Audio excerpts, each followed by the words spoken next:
asking people to hold off judgment against the surviving roommate who saw the killer in the house behind me. The families of the Idaho murder victims are preparing for Bryan Kohberger's next court hearing this week, as we hear from Kaylee Gonzalez's sister Olivia for the first time since Kohberger was arrested. There's this feeling that many have shared that perhaps Kohberger was watching the interviews, was in the Facebook groups, was on Twitter.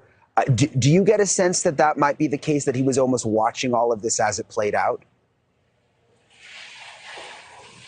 I do. A lot of that comes from the fact that he had visited the home so many times before, late at night, early hours. He's presented this pattern of behavior.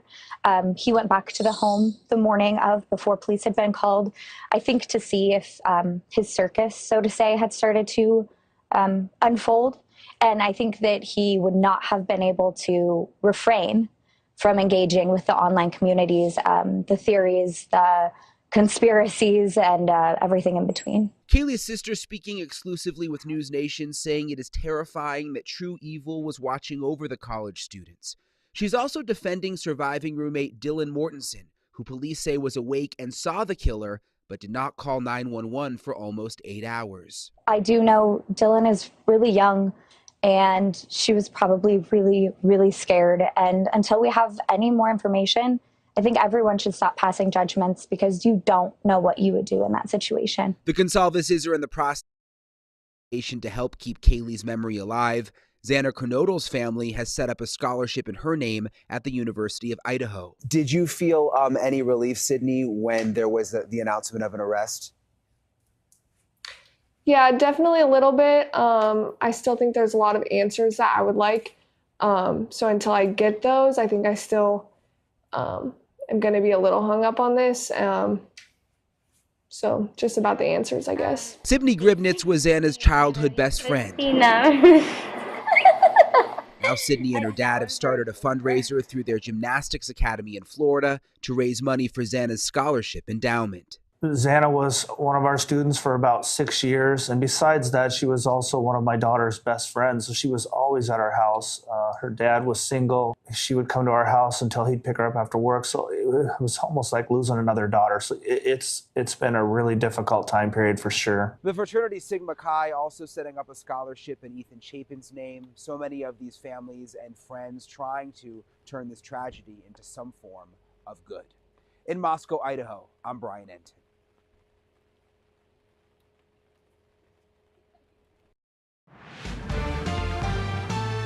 WFLA Now will begin momentarily.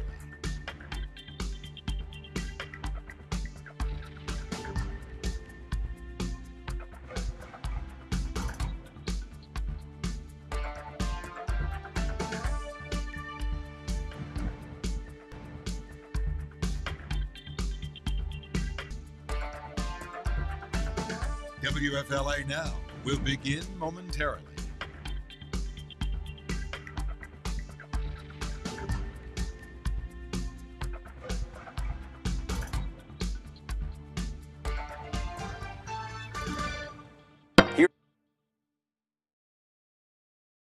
Live on WFLA Now, this is Hey JB. Here's JB Buno. This morning in Idaho, murder suspect Bryan Kohberger back in court a week after his extradition back to the state where he's accused of brutally murdering 4 college students at the University of Idaho. We're going to take you inside the courtroom for the live feed with streaming coverage here live on WFLA Now. Welcome into the Stream Center, folks. JB here with you live across almost all platforms. We're going to be launching live on Facebook Live momentarily once we do have the feed from Idaho. Now, let's explain how this is going to work. Some know this already, some don't. We do not, based on Idaho court rules, we do not have a live feed from inside the courtroom, even though cameras are permitted inside the courtroom. We talk about this all the time on live stream, how different states and different counties and judicial jurisdictions have different court policies. Sometimes that can be specific to particular judges. In this case, with Idaho rules, we cannot live feed out of the courtroom itself for this hearing and hearings in the future. However, what we do have is cameras inside the courtroom where it's legally allowed that the moment that the hearing is concluded, They can feed that out via satellite, via TV feed, and we can get it, of course, here in the Stream Center, and we're going to play it back as what's called an as live. So we'll take you inside the courtroom itself, but we're going to have to wait a little bit of time for when the hearing is done. The hearing itself is expected to be quite short, very short, minutes. This is a status hearing to potentially set up a preliminary hearing. And we're following, of course, all the reporting that's being done in Moscow about exactly how this is going to take shape. So Bryan Kohberger and his defense team, they have a decision to make. This decision has likely already been made, of course, with the actual court appearance scheduled for 8 a.m. Pacific time there in Idaho, 11 a.m. Eastern time, of course, where we are in Tampa. And the defense could waive their preliminary status hearing, which would forego the preliminary hearing itself. Now, if the hearing is not waived, what is going to happen is in the weeks ahead, the two sides, we're going to hear about it today, the scheduling of the preliminary hearing, where in Idaho, per Idaho court rules, we would get potential evidence being put on display inside the courtroom, witnesses coming forward, digital forensics.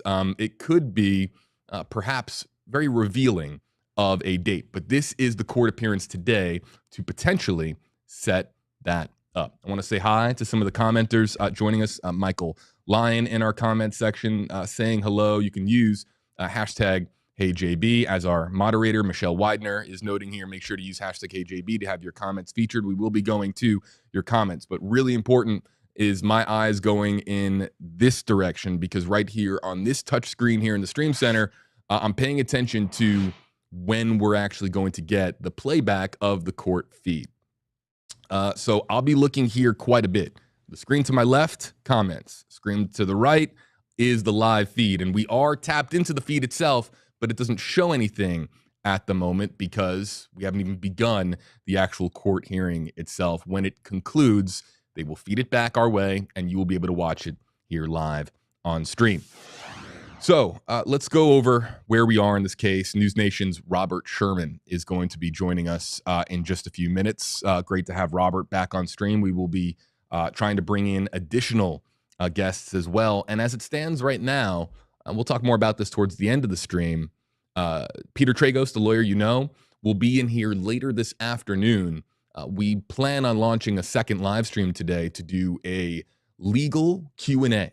There's so many questions pertaining to Bryan Kohberger, his defense, the prosecution, the evidence, the witnesses in this case, and exactly how this is going to take shape in the days, weeks, and months ahead. There's so many questions, and Peter is visiting us here in the Stream Center here at WFLA to help break that down. And I'll be tweeting out some more details about that in the hours ahead. So really hope that you'll be joining us for a two-stream kind of day here at WFLA. Also, before we go into some of the specifics, want to point out, if you click on the link in the description on this video, it's actually in the pinned comment. Moderators, I'll ask you guys to help us out as far as sharing out the bit.ly link. We have our featured report today, an expert on what the Idaho murder suspect Bryan Kohberger wanted to see. If you click on the link, that bit.ly link, it'll take you over to WFLA.com for more on some fascinating observations by a expert that was interviewed for, again, our featured report. So you can click on the link. And again, as a reminder, you can always come back to the live stream. We're still at least 10, 15 minutes away from the actual feed coming in upon the conclusion of the court hearing in Moscow, Idaho.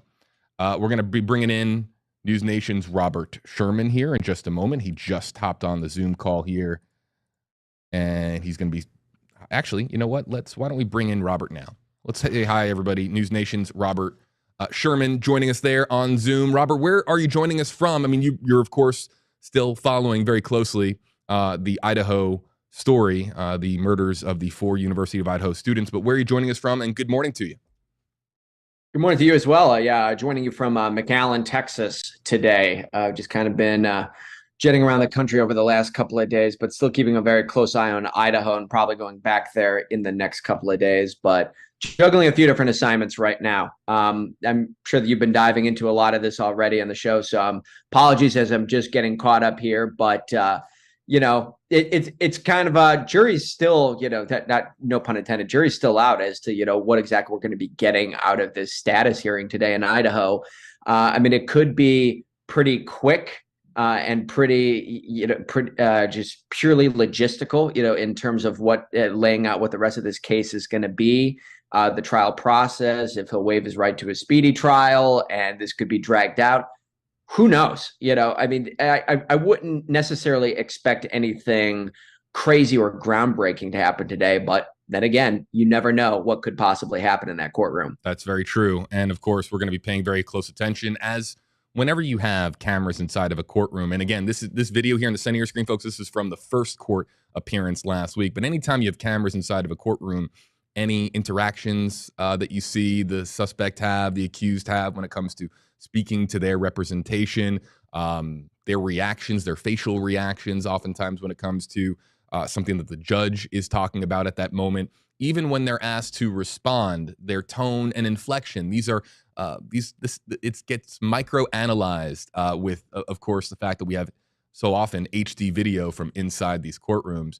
So yes, it is a status hearing that we're about to, actually, the time has just now become 11 Eastern, 8 a.m. Pacific. So if things are running on time, and I'm sure the reporters on Twitter that are inside the courtroom are going to be helping us follow along here, we're going to get, of course, some kind of correspondence and reports from outside of the courtroom as this transpires. But if this is starting on time, it's happening right now, Robert, and this would set up a preliminary hearing, potentially, provided that the defense doesn't waive their preliminary hearing. If it sets up the preliminary hearing, there's a whole lot more that we could be learning about this case, and we also could be getting witness testimony as well, given what transpired last week with DM, again, the potential witness in this case, telling police that she saw the person clad in black wearing a mask walk right past her. The preliminary hearing could be massive. It could be, and that would be the emphasis would be on the prosecution in order to establish that there's probable cause if it goes to a preliminary hearing. And in order to do that, pretty much just about everything that you saw in that affidavit is going to have to come to the forefront. You're going to have to bring those witnesses in. You're going to have to lay out this evidence and show the judge, yes, there is probable cause in this case. So we'll see if they have to go through that and have to jump through those hoops, or if that process is going to be waived, and we're just going to be waiting for what comes next here. It's everybody wants some finality in this case, right? It seems as though that's the big thing, is that there's a lot of interest surrounding this case. People are hungry for justice. They're hungry for these few unanswered questions that they have to be answered as soon as possible. And you've got to let the legal process take its course. As we talked about a little bit on your show last time, JB, this isn't what anyone would really describe as a slam dunk case, right? You've got a piece of DNA evidence from the crime scene. You've got the car appearing on cameras around town. You've got cell phone pings. That's what they're going off. And then, of course, you have an eyewitness from inside of the house itself. That's what they're going off of. And, I know that there is such an emphasis now on ensuring that the investigation remains buttoned up from here until finality. Because if there is a mistake in the investigation, if evidence was gathered in an illegal fashion, it could really disrupt the integrity of the case. So, these are all the things that people are going to be watching for. Everything has to be done very fastidiously from here on out. And we'll see what happens over the coming weeks and the coming months. Yeah, Robert Sherman joining us again. Everybody, Robert Sherman, a correspondent for News Nation. I have to remind that we're always constantly engaging a new digital audience here on WFLA Now. And I have to always remind our audience every few minutes that we are waiting for the replay of the courtroom feed. So if you're just joining us and you're saying, hey, where is the actual court hearing itself?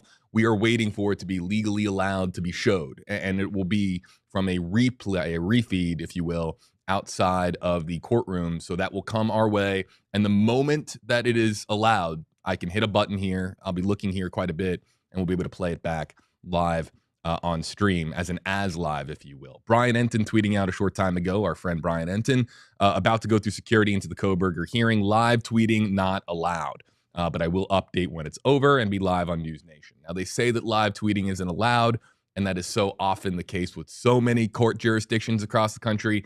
But every now and again, it's still very commonplace for what's happening inside of a courtroom to find its way out, whether it's somebody leaving the courtroom and passing along information. This isn't that big of a hearing for that really to happen because of how short this is going to be. Brian might be, depending on if they're on schedule, Brian Enton might be on the way out of the courtroom, as would other reporters be within the next several minutes, Robert. It could be that brief. And then, of course, we will have the replay of the feed itself. Right. And I know that there are some people out there who get frustrated by the fact that we can't get a live stream from inside the courtroom or can't get live tweeting there. And I think the thing to keep in mind here is that, I mean, especially with a lot of these cases, I mean, let's remember that a gag order was put in place here in this case. I mean, with any one of these cases, you really have to take a few different things into account. One is ensuring that the defendant gets a fair trial and the prosecution is able to go through their processes without public information swirling, interfering with the legal process. You also have to take into account that at some point the public does have a right to know what happened. And then you also have to take into account the First Amendment and journalism and the freedom of press. So you have to weigh all of those different factors at play here in order to determine, what is the best way to navigate here. And this is what the conclusion has come to is that, yeah, I mean, we're all going to be able to see what happened inside that courtroom, what is said by Bryan Kohberger, his counsel, what witnesses say, but it's not going to be done live. It's going to be coming in after the fact from a pool feed.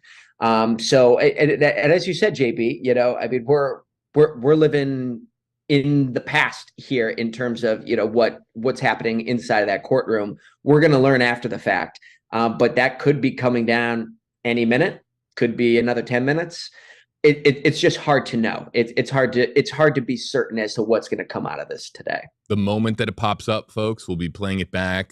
We will be, of course, muting our audio and just listening in to the raw courtroom feed. So if that's what you're here for, you haven't missed anything, stand by. As soon as it's legal for us to do so, we will be playing it back for you here live on stream. In the meantime, let's get to some of the hashtag HJB questions and comments coming in the Facebook Live, YouTube Live comment section. Nancy, hashtag AJB, can anything prevent this preliminary hearing from happening?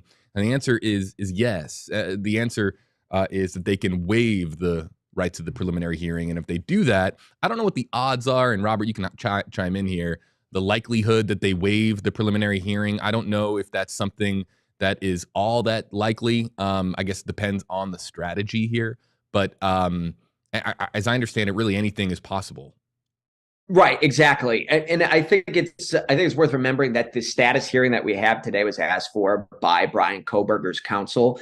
And I mean, then there's going to be a discussion today as to what the rest of this is going to look like. I mean, you said it right, JB, is that, I mean, a lot of this is legal strategy here. And, legal counsel is going to do what's best for their client. And that's what they're going to advocate for. So, I mean, this could be a, nope, we're good, open and shut, kind of situation here. We'll see you in court. Or this could be a bit more drawn out and there could be more discussions taking place here. We kind of have to be ready for anything. Amber, hashtag AJB, maybe a question for the next stream. And we are planning on doing another stream that is really focused on the legalities of this case later on today with Peter Tragos, the lawyer But would there be any way to tell how long we'd be waiting to see a trial take place if they decide to go to trial? There's two things that come into play here. One, of course, your right to a speedy trial and whether or not you're going to waive your right to a speedy trial, but also just how backlogged things are in Idaho. I don't know what the court docket looks like as far as Idaho right now and how when exactly a trial would get scheduled. Robert, have you heard anything on that as far as how soon a trial could actually get underway in this case? Well, I mean, you hit the nail on the head with your first point there, JB, is that you are entitled to a speedy trial. And that's part of what this today is the status hearing is that, I mean, Bryan Kohberger could waive his right to a speedy trial. And then all of a sudden, you're looking at post 6 months from now before anything takes place. It's just hard to say. A lot of these questions are going to be answered probably within the next hour, potentially within the next couple of minutes. But I mean, that's a large part of what's going on today, is looking at those logistics of exactly, when is this all going to be taking place? I'm really glad to see this comment from Scioli 700 #KJB. Bryan is innocent until proven guilty. We talk so often. Important. Yeah, so important. We talk all the time about how the court of public opinion issues their convictions the moment that they have a mugshot. I mean, a mugshot comes out, guilty, guilty, guilty is usually what you'll see online. But we have a legal process in this country. He is innocent until proven guilty. And, we talked to Peter Tragos last time about how strong, and you've noted it as well, how strong really is this evidence. We'll get into the evidence here in just a moment as we, again, wait for the courtroom feed to come, really at our fingertips. But how strong really is that evidence? I mean, there's different components. We've got forensics, digital forensics. We've got a possible suspect who possible witness who saw the suspect. There's the vehicle component, but really just how strong and how many holes can you poke in this arrest affidavit? There's been legal analysis left and right on various networks, Robert, but this is a big question ahead of trial. Right. Of course, you have to remember the evidence standard that we're using here. I mean, this isn't tort law where you have a preponderance of evidence standard, which basically means you only need to be 51% sure that something was done here or not. You've got to prove this beyond reasonable doubt. And the burden of proof is on the prosecution. So, I mean, as we were saying, JB, and, of course, I'm not an attorney. I don't have a JD. This would be more best for one of your expert guests. But, I mean, you look at the list of evidence that's here, if one of these pieces falls through or something like that, all of a sudden, getting a conviction and getting to that beyond reasonable doubt threshold gets significantly more difficult. So there's still a long way to go here. And law enforcement has made very clear that their goal is to get a conviction. But I mean, as we all know, you've got to convict the right person. And every defendant is entitled to their day in court, and they're entitled to fair defense and the opportunity to have their voice heard. Let's go over the key discoveries, a brief recap while we are waiting for this courtroom feed to come up and pop up on my screen here. Let's go over just a really brief recap, Robert, as we did the last time you and I were on stream. We did it over the course of 2.5 hours. It was interesting. We got so many comments from people saying that they wanted the live stream last time to be longer, when I think it was roughly the length of the first Avatar movie, and they wanted even more coverage. It just goes to show that there's a massive appetite for information when it comes to this story. So many people are gravitating towards the details and want to ask about line 6 on page 4 or line 4 on page 6. But let's just kind of go over really quickly the recap of some of the key discoveries in the probable cause affidavit. We really knew that there were going to be several components. We knew that there was going to be, to an extent of some kind, that there was going to be some forensic component. We had, of course, inkling that there was going to be digital forensics that was going to be part of it as well. And we knew that the vehicle was also going to be part of this process because it was so integral for police to actually track down Bryan Kohberger. The big surprise to all of us was the fact that DM, one of the surviving roommates inside of the house, saw a figure clad in black walk right past her, wearing a mask covering the nose and the mouth, and leave through the back sliding glass door. That was the big reveal, if you will, of the probable cause affidavit, that really nobody saw that coming. No, nobody did. I mean, especially since the guidance that we were given since the beginning was that all of this took place in the victim's sleep, and that it was just really like two surviving roommates woke up to see the carnage that was left behind. And now you get this information that comes out about a roommate seeing somebody inside of the home, and the chilling details and the way that she was described as effectively being petrified and scared into not being able to move in that moment, really shed some light on how scary of a situation this was. Naturally, JB, I'm sure that everyone who is watching right now, and just about everybody on Twitter, is still asking the same question. Why was there that long gap between the moment in which the roommate saw the person inside of the home and then calling 911 about 7-8 hours later. And I wish that I could look into a crystal ball and I could tell you what was going on inside that one survivor's head. We cannot. And, it's speculating at this point doesn't really do much good for anybody. In all likelihood, that roommate is going to have to enter some testimony into this case. That's what you would think, that at some point that roommate, assuming this goes all the way to trial, that roommate would be asked to take the stand at some point, because that is such a key piece of evidence that we have here in this case. So, it stands to reason that we're going to get all that information at some point. I think that the thing that I would say is that I think I said this on the show last time. Let's hold off on guessing at, that roommate's mindset and, criticizing that person, for their actions. Because one, very few of us have ever been in that situation before. We don't know what we would do there. And two, we don't really know the situation surrounding that.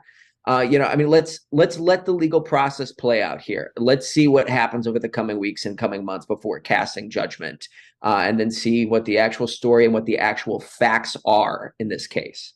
I can't begin. Robert, I don't know if you have as well, but I'll speak to my social media accounts. I have received so many messages. I lost count of how many messages, especially on Instagram, comments on TikTok, people trying to get a hold of me and communicate that being in that moment, how crippling the fear might have been for the surviving roommate, DM. Just Dylan. Oh, JB, I'm sorry to interrupt you, but I just got a message from Brian Enton, who just got out of the courtroom, and he said that Bryan Kohberger was in court today in an orange T-shirt and told the court he waived his right to a speedy preliminary hearing, no bail. Okay. That's the latest guidance we've been given. Okay, so that's a major development, waiving his right to a speedy preliminary hearing. So is he waiving the right? Oh, no, I'm sorry. He just tweeted out, Bryan Kohberger's preliminary hearing has been set for June 26th at 9 a.m., waiving his right to a speedy preliminary hearing. My goodness. That is waiving your right to a speedy preliminary hearing is something, but that is 6 months. That's right? 6 months. That's 6 months. And, with a preliminary hearing coming, that's when we're going to learn some more of these details and more than likely have some of these burning questions answered. But that's 6 months from now. That's a long time. That's a long time. And especially considering, of course, justice for the victims is always, the number one priority here. And, informing the public of what had happened, that's way down the totem pole in terms of priorities. But that is a long time for that community of Moscow, Idaho to know, exactly what happened in their community. A long time for these victims, for these victims' families in order to get more information in this case and to see the legal process carry out. You think about the fact that this all happened in mid-November and we're looking at the summer of the following year as when this is going to be a preliminary hearing. And that's just a preliminary hearing, a long drawn out process. Long. I'm always first mind, always thinking about the victims. First thing that pops into my brain, and the victims' families in this regard. And to wait 6 months for a preliminary hearing. We were talking, people were asking, one of the comments earlier was when we were going to have, the beginning of a trial and when the actual trial process was going to get underway. And just a 6 month delay, that catches me by surprise. Robert, does it catch you by surprise as well? It's a little bit hard to say, because it's all about strategy here. I think that I expected, and not to interrupt you, this is mutually agreed upon, as I understand it. So both of these sides came to this date. You have to wonder if one of the sides wanted this to be even beyond 6 months, and this was the compromise. We'll find out more in a minute. I'm sure that we will. I'm sure that we're going to be getting more information in just a couple of minutes here. But as we've said before, every defendant is entitled to a right to their best defense. And if the public attorney and the public defense counsel who was appointed to Bryan Kohberger felt as though that this was the best strategy for them, they're absolutely going to advocate for it. And that's part of the legal system here. What does everybody think? We're going to spotlight some hashtag KJB comments. What do you think of the preliminary hearing? Again, the preliminary hearing where you might, of course, get new evidence. You might, of course, get witness testimony. It is setting the stage for the trial in and of itself. What do you think of the preliminary hearing being scheduled for approximately 6 months from now, that being June 26th in Idaho? Hold on, I'm getting an alert. Okay, stand by.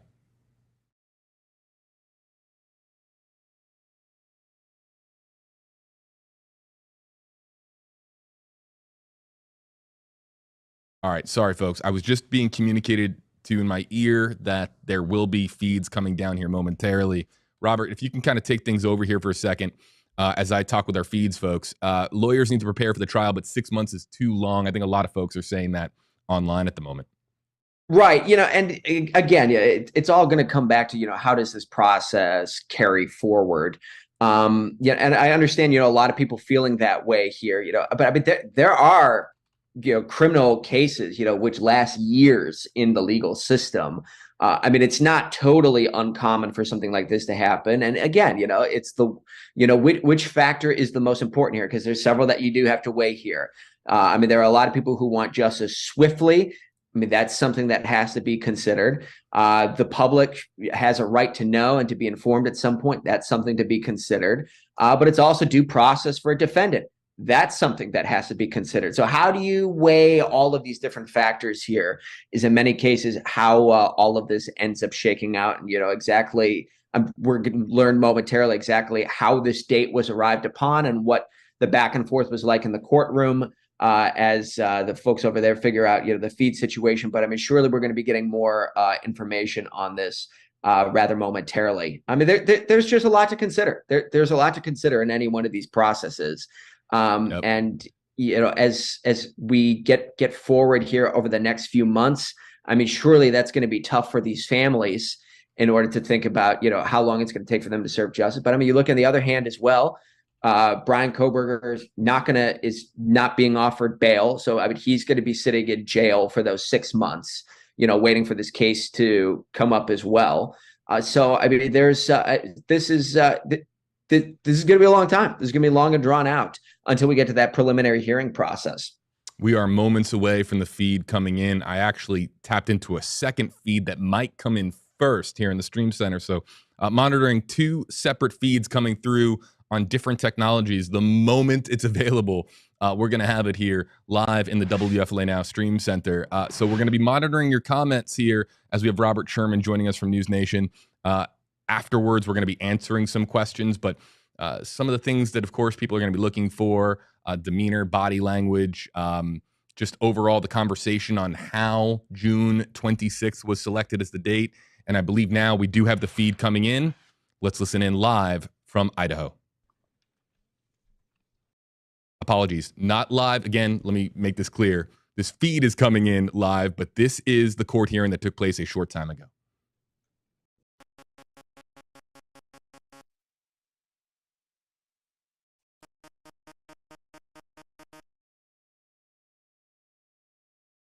And it would appear that they are preparing to play it back, and they did play it back, and something didn't operate correctly. So you're looking here at the screen that they're using to feed that back.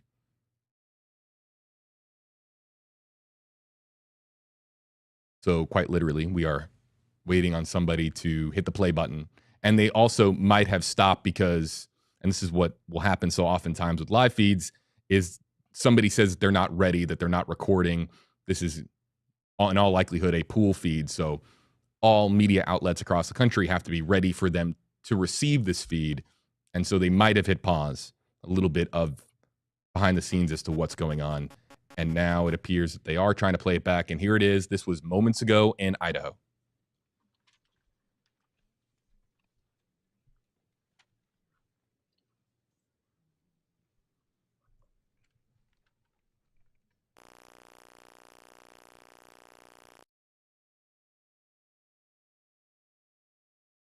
And again, appears some difficulties with the feed. This is going out to all stations right now, so all outlets.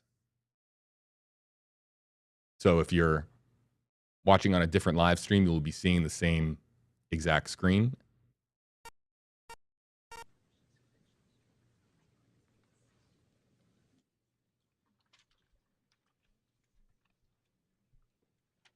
No audio on this feed just yet. They will likely turn on audio once the court hearing begins. This was moments ago in Idaho, the status hearing for Idaho murder suspect Bryan Kohberger.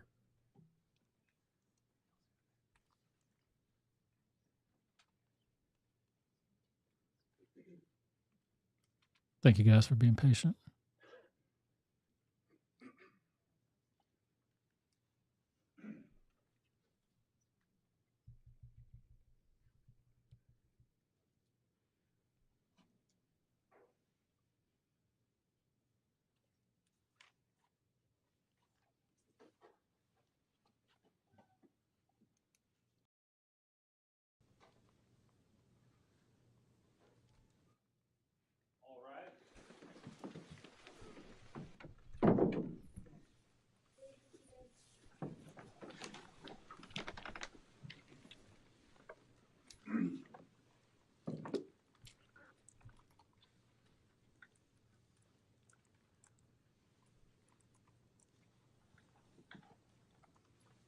All right, good morning. We are on the record. This is cause number CR 29222805. This is State of Idaho versus Bryan Kohberger. Mr. Kohberger is in custody. He is appearing here in court with his attorneys, Ms. Taylor, Mr. Logsdon, Mr. Thompson, Ms. Jennings appearing on behalf of the state. This is the time set in the matter for the preliminary hearing status conference. So I am going to inquire of counsel. Ms. Taylor, what's the status at this time? Thank you, Your Honor. We are going to ask the court to set preliminary hearing out into June. We would request the 3rd or 4th week of June and probably 4 or 5 days for preliminary hearing. Mr. Kohberger understands his right to a timely preliminary hearing, and he's willing to waive the timeliness to allow us time to obtain discovery in this case and be prepared. And Mr. Thompson, are you in agreement with that? The state has no objection to that, Your Honor. Ms. Taylor reached out to us by email yesterday with her proposal. On reflection, the state's calendar would be better in the month of July, but we will make the end of June work if that's the court's preference. And I haven't had a chance to talk with Ms. Taylor about that. I'm sorry, I know that's last minute. That's okay. The court's calendar is going to be better towards the end of June, early July. So would that work, Ms. Taylor, for your scheduling on your other matters? Your Honor, yes. If we take that 4th week in June, that's actually best. Okay.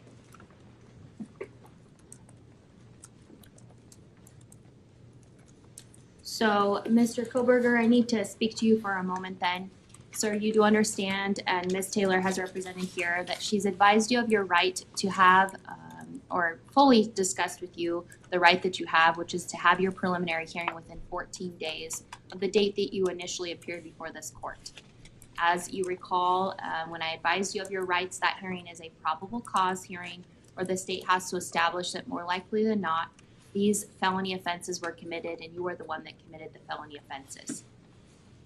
If you waive your right to a speedy preliminary hearing, it does not mean that you're giving up your right to have a preliminary hearing. It simply means that you would not be able to come back and challenge that the state did not present probable cause within 14 days. Do you understand?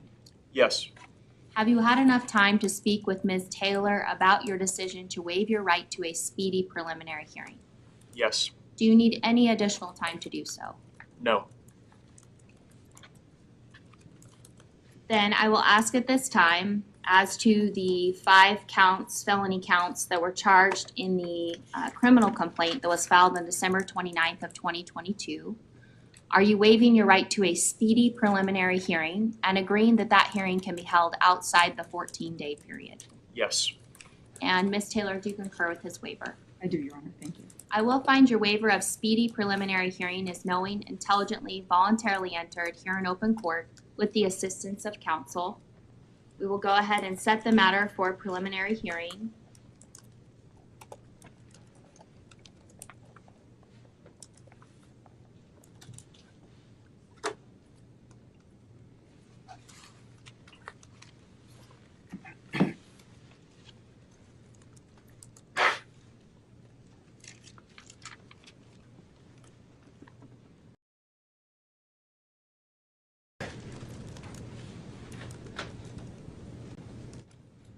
Monday, June 26th at 9:00 a.m. And I will go ahead and reserve the week, so June 26th to June 30th, in the event that we need all 5 days for presentation of evidence. And just so council knows, it will begin at 9 a.m. each of those days. Is there anything further to address at this time in the case, Mr. Thompson? Not from the state's perspective, Your Honor, no. All right. Or Ms. Taylor? No, Your Honor. Thank you. Okay. Mr. Kohberger, then you will be remanded into custody on your same no bail at this point in time, pending further proceedings. Again, we'll send notice out to council, and we will be in recess for this morning. Thank you, Your Honor. Thank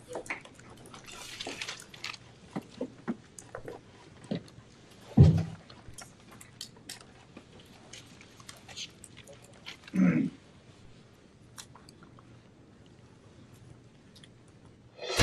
Breaking news on WFLA Now. Here's JB Buno. The preliminary hearing for Idaho murder suspect Bryan Kohberger set for June 26th. Kohberger making his second appearance in Idaho court, answering to the charges of murdering before University of Idaho students. Hello there, folks. JB here with you live on WFLA Now. Let's bring back Robert Sherman. I'm just going to get right to our comment section. And our comment section is lighting up with one comment in particular, noting some of the cuts that are on Bryan Kohberger's face. I would say somewhere between 60-70% of our comments are all about some of the markings that he has right here next to his lip, and right there on the jawline as well. He looks to me, Robert, to be relatively clean shaven as far as his second appearance, ahead of his second appearance in Idaho court. So I'm looking at this as potentially maybe shaving cuts, but all our comment section is talking about right now are some of the markings on his face. Yeah, and again, it's a who knows right now kind of situation. I mean, this case is being played so closely to the vest that we really have no idea what's going on here. And, you know, I mean, it could be nothing, as you said, JB. I mean, it could just be shaving cuts. I mean, it could be something more significant than that. I mean, who knows at this point? But, you know, I mean, it's just another piece of ammunition for the speculation mill, shall we say.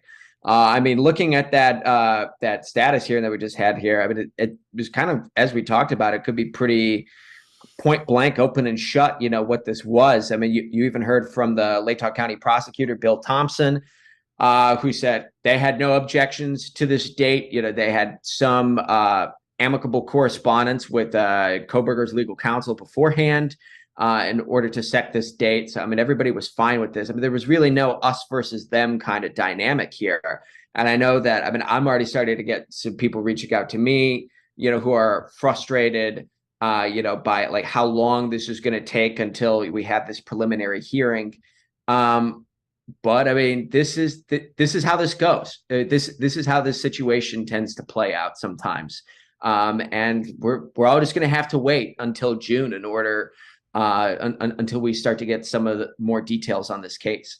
For those of you just joining us that missed some of the conversation before this live stream or before the court feed became accessible to us, we're going to have an afternoon stream today on WFLA Now specifically about the legalities going forward. I have now a myriad of questions to ask to Peter Tragos, our special guest, the lawyer you know, who will be here physically with me in the WFLA Now Stream Center, and really the entirety of that live stream coming up in a few hours on WFLA Now across all platforms will be just to answer your questions. I mean, that's really all we're going to be doing. We're going to be answering as many of your questions going through YouTube Live, Facebook Live, Twitter as well, rapid fire, so that we have a conversation about where things stand now with this preliminary hearing set for June 26th, again, in Idaho. Again, Robert Sherman, JB Buno here with you live. So, okay, the scratches on the face, that, of course, is the big thing that people are talking about in our comment section right now, whether or not they are shaving cuts. Look, if there was anything that had happened while Bryan Kohberger was in custody, something outside of the shaving cut scenario, we likely would have been told about it from Idaho police, Idaho authorities in general, and we have not heard of anything happening behind the scenes as far as his time in custody, again, after his extradition back to Idaho from Pennsylvania. So let's keep things focused here on the actual, the headline itself, that his preliminary hearing is set for June 26th in Idaho. Let's talk about the meaning behind that. Robert, there's now a ton of time, 6 months, for more evidence to be discovered, for there to be forensics that comes back, examinations on the Hyundai Elantra, examinations of some of the evidence that was quite literally taken out of the college residents, the Kings Road residents, just really in the last couple of weeks.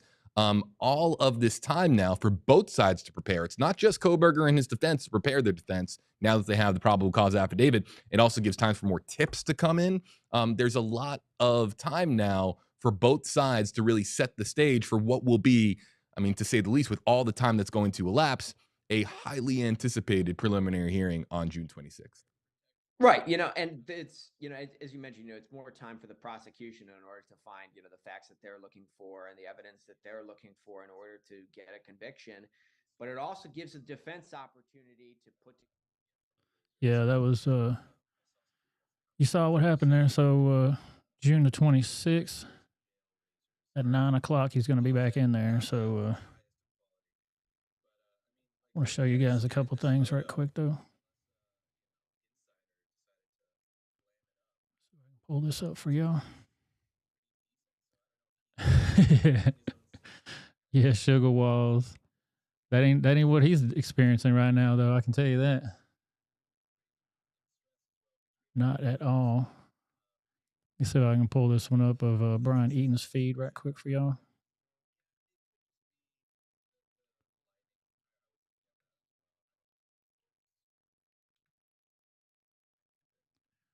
I appreciate y'all hanging out with me this morning. So I can get this Twitter to come up here for Brian.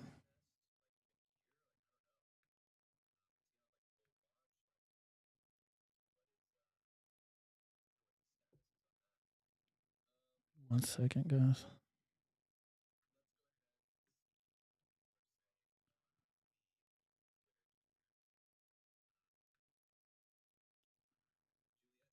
Man, I appreciate y'all being here.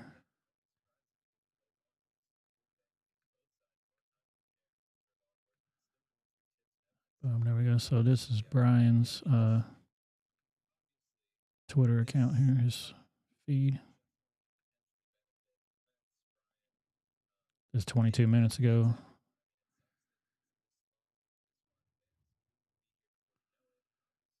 It's been set for June 26th at 9 a.m. He was in court today in the orange shirt. You saw all that.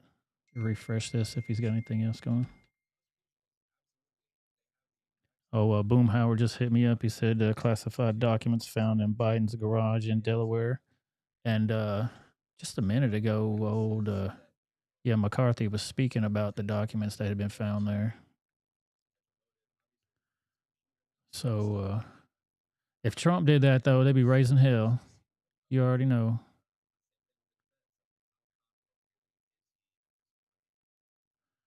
All right, so let's go. I want to go down here and let you guys watch this.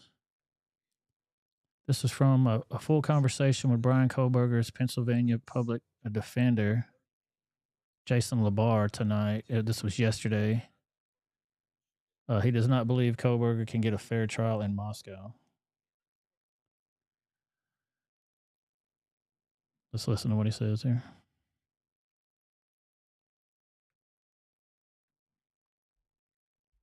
Here in Moscow, Idaho? There is no way he can get a fair trial in Moscow, Idaho. I don't know if he can get a fair trial in Idaho. Just because of the attention, you think, or? Yeah, I mean, obviously due to all the media news outlets, the attention it has gotten. I mean, you're talking about an international case now, and really a social media is also an issue here. I mean, this is really one of the first cases. I mean, you had the Patino. I think Patino is correct. I'm Petito, right? Yeah, Gabby Petito, yeah. The Gabby Patino case. I mean, that had something like this, but I mean, my understanding about this case specific, I mean, this has blown up on social media to a point where most people ages of 18 to 25 have actually posted comments on it. So I'm not on social media. I don't believe in social media. People are too free to express their really views without repercussions, to say. And in this case, a lot of people have already expressed either guilt or innocence. And really neither helps either the prosecution or defense. Because, I mean, listen, at the end of things here, and I want to make this very clear and important, and the family would really make this clear and important. Listen, there's 4 families suffering from loss, right? I mean, they will never get their loved ones back, and they want justice, okay? But we want to make sure, everyone wants to make sure that the right guy is the one that they have at trial and the one who ultimately is convicted.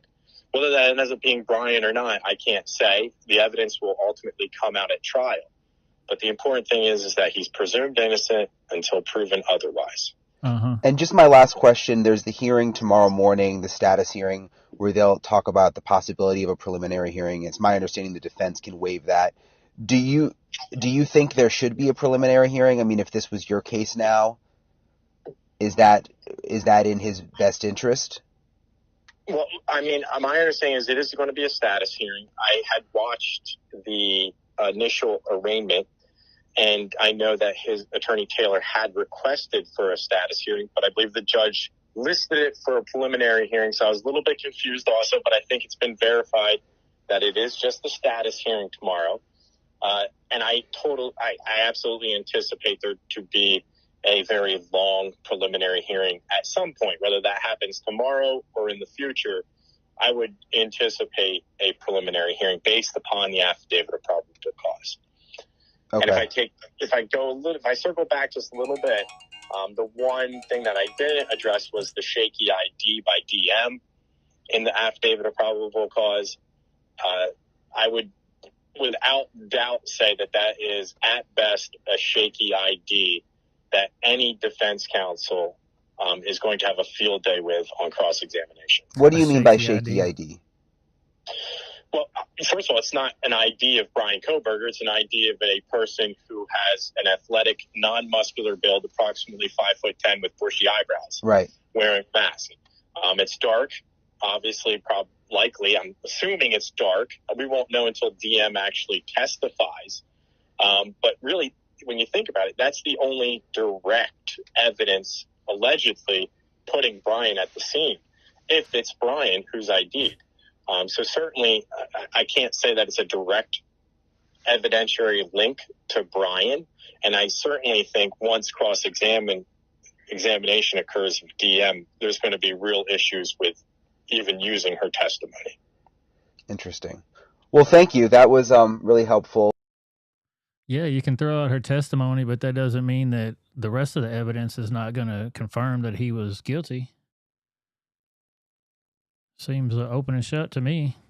You see how them defense attorneys going to try to put any kind of anything on that. You know what I mean? It seems crazy as hell to me. Any kind of defense on that. Well, her testimony ain't worth nothing. She didn't see nothing. Okay. Just disregard everything she said. We got his DNA, though, from the familiar DNA from his daddy. Got him on camera getting out of the car in the Albertsons while being tracked the whole time driving the car. I mean, yeah, throw out her testimony. It's totally fine. We got you on all kind of other stuff. What an idiot. You don't want that dude being your attorney. Because as soon as they throw out that evidence, where you at now, sir? You gonna disassociate all the rest of those the evidence that they got? I don't know. It seems wild to me. What do y'all think? Let me know in the comments down there.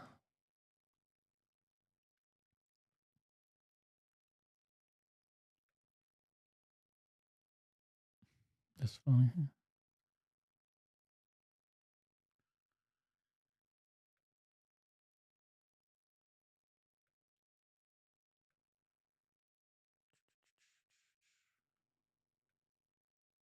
Boom. Pause for booze for that attorney right there. Boo. You ragged, sir.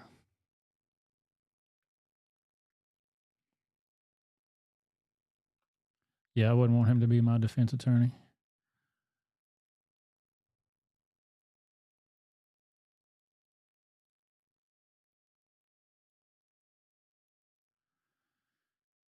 Well, that's about it, I guess. If I get any new stuff, I'm gonna make sure I put it out there for you guys. But later tonight, it's going to be a 7 o'clock show. We're going to go through all the politics and the new headlines and stuff. You saw McCarthy there for a second talking to News Nation about Biden's documents. They ain't going to do nothing to him. They ain't going to do a damn thing to that idiot.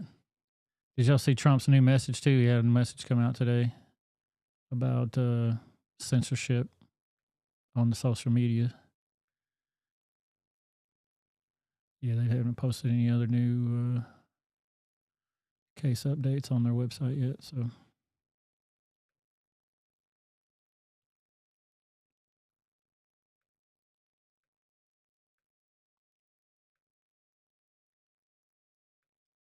That's about it, I guess, for right now. I appreciate y'all hanging out here with me. Y'all got anything, let me know before we roll out. You saw it, One Hope? Yep. They posted that early this morning, so I had to get on that kind of quick. But all right, guys, I definitely appreciate y'all joining me for the broadcast this morning. I will see y'all again tonight at 7 o'clock. So until then, peace out.